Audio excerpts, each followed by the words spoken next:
You ask Tiger to calculate. This deals with finding the midpoint between 2 points. The midpoint between the 2 points is 4.5, 21.5. Let's solve it step by step. Plot the 2 points and calculate the midpoint using the formula. The coordinates of point 1 are, x1 equals -27, y1 equals 5. The coordinates of point 2 are, x2 equals 36, y2 equals 38. PM represents the midpoint of the 2 points.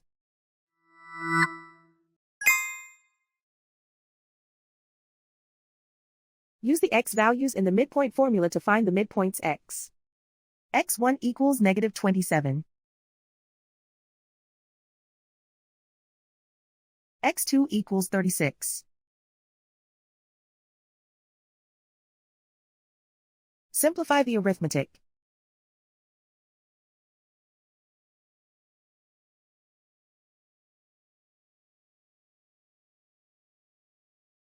Use the y values in the midpoint formula to find the midpoints y.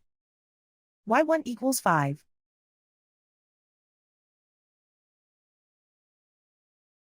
y2 equals 38.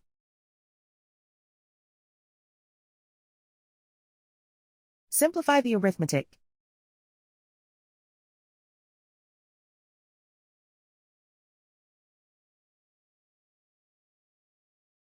And so, the midpoint is 4.5, 21.5.